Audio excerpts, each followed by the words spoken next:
আসসালামু আলাইকুম প্রিয় মঠবাড়িয়াবাসী। অতি অল্প সময় আপনারা যে ভালোবাসা দেখিয়েছেন, সে ভালোবাসার প্রতিদান স্বরূপ আমি হয়তো আপনাদের জন্য কিছু করতে পারবো না, কিন্তু আমৃত্যু আপনাদের পাশে থাকতে চাই। আপনাদের সুখে দুঃখে সকল কিছুতে আপনাদের সঙ্গী হতে চাই। আপনারা যারা নির্বাচনে ভোট দিতে পেরেছেন, সে সংখ্যাটা কম নয়, এবং যারা পারেননি তাদের ব্যাপারেও যে আমাদের কাছে ডেটা আছে, সে সংখ্যাটাও অধিক।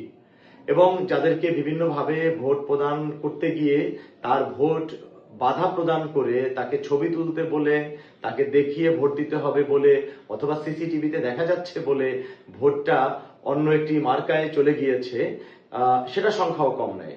আমরা মনে করি এ জাতীয় ইঞ্জিনিয়ারিং না হলে এবং আগের রাতগুলোতে যে ধরনের মেকানিজম তৈরি করা হয়েছে ভোটের আগে এবং ভোটের দিনে আমাদের নেতাকর্মীদের যে কেন্দ্রের পাশে দাঁড়াতে দেওয়া হয়নি, এবং তার মধ্য দিয়ে সারা বাংলাদেশে যে আমরা একটি ভোট দেখলাম, এই ভোটের পরে এত কিছুর মধ্যেও যারা আমাকে তথা 11 দলীয় জোটকে সাপোর্ট করেছেন, তাদেরকে বা তাদের প্রতি কৃতজ্ঞতা প্রকাশ করছি, এবং তাদের সার্বিক বিষয়ে আমরা সর্বোপরি আপনাদের পাশে আছি, সে মেসেজটুকু আপনাদেরকে দিতে চাই।